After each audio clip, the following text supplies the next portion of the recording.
چلیے آج ایک ایسی انوکھی اور پراسرار داستان سنتے ہیں جو ایک ایسے دور کی یاد دلاتی ہے جب لوگوں کے دلوں میں ایمان کی روشنی بہت تازہ تھی۔ یہ کہانی ہے ایک ایسے انوکھے رشتے کی جو دو بالکل الگ دنیاؤں کی سرحدوں کو پار کر گیا تھا۔ یہ بات ہے اسی کی دہائی کی۔ سوچئے وہ دور کیسا ہوگا جب مدارس سے فارغ ہونے والے نوجوانوں کو دور دراز کے علاقوں میں بھیجا جاتا تھا تاکہ وہ علم کی شمع روشن کریں۔ تو یہ کہانی بھی ایک ایسے ہی نوجوان حافظ قرآن کی ہے جن کا نام تھا عمر۔ حافظ عمر کی زندگی کی کہانی دراصل صبر اور ہمت کی ایک جیتی جاگتی مثال ہے۔ وہ صرف 7 سال کے تھے جب والد کا سایہ سر سے اٹھ گیا۔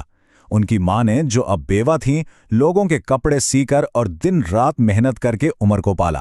ان کی بس ایک ہی خواہش تھی کہ ان کا بیٹا دین کا خادم بنے۔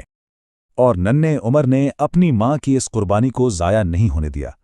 وہ سحری کے وقت اٹھ جاتے، اپنا سبق یاد کرتے اور رات گئے تک قرآن کی تلاوت میں ڈوبے رہتے۔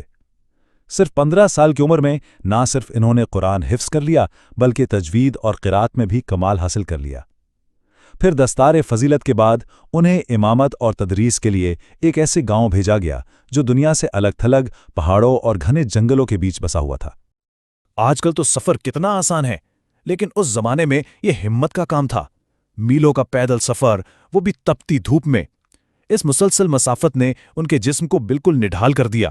منزل ابھی کچھ ہی دور تھی کہ ان کی طبیعت خراب ہونے لگی اور تیز بخار نے ان کے پورے وجود کو اپنی لپیٹ میں لے لیا۔ اور پھر جسم نے جواب دے دیا۔ وہ بے سدھ ہو کر گر پڑے۔ اس بے ہوشی کی حالت میں انہیں دھندلا سا احساس ہوا جیسے کوئی غیب سے آیا ہے۔ ایک بہت ہی حسین پیکر جس نے بڑے پیار سے حافظ صاحب کا سر اپنی گود میں رکھا اور دھیمی آواز میں کچھ پڑھ کر ان پر پھونکا۔ جب حافظ عمر کی آنکھ کھلی تو شام ہو رہی تھی۔ وہ یہ دیکھ کر حیران رہ گئے کہ بخار کا تو نام و نشان ہی نہیں تھا اور جسم میں ایک عجیب سی توانائی محسوس ہو رہی تھی۔ خیر وہ گاؤں کی مسجد پہنچے اور اپنی ذمہ داریاں سنبھال لیں، لیکن وہ اس بات سے بالکل بے خبر تھے کہ اب وہ اکیلے نہیں رہے۔ بہت جلد حافظ عمر کو یہ احساس ہونے لگا کہ وہ واقعی اکیلے نہیں ہیں۔ مسجد سے جڑے ان کے چھوٹے سے حجرے میں کچھ ایسے عجیب و پراسرار واقعات ہونے لگے جو کسی بڑے راز کی طرف اشارہ کر رہے تھے۔ سب سے پہلی عجیب بات یہ تھی کہ جب وہ صبح اٹھتے تو ان کے میلے کپڑے خود بخود دھل کر صاف ستھرے ہو چکے ہوتے، یہاں تک کہ جوتے بھی پالش ہو کر ترتیب سے رکھے ہوتے۔ انہیں کبھی بھوک کا احساس ہی نہیں ہوتا تھا کیونکہ وقت پر غیب سے بہترین کھانا ان کی میز پر آ جاتا تھا۔ پر سوال یہ تھا کہ یہ سب کر کون رہا تھا؟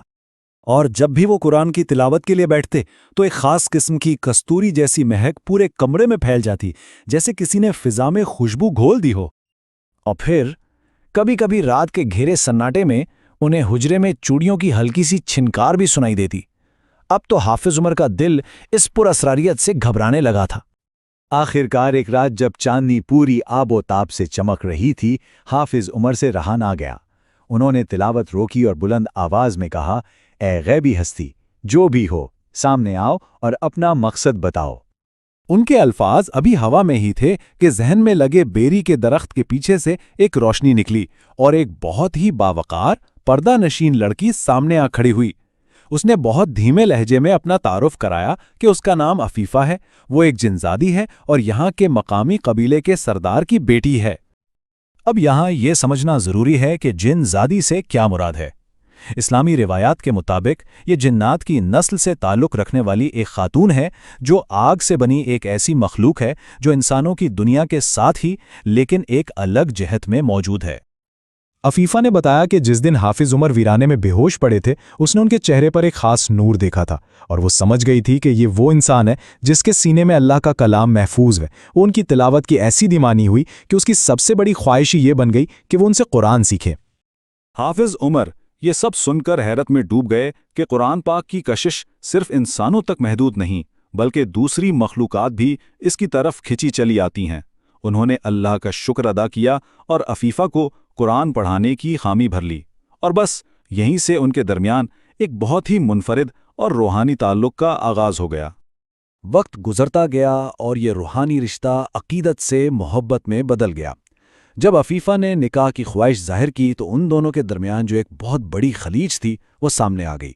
سوچیں، ایک طرف آگ سے بنی جنات کی شہزادی اور دوسری طرف مٹی سے بنا ایک غریب یتیم انسان، یہ ملاپ ممکن کیسے تھا؟ اب باری تھی عفیفہ کے امتحان کی۔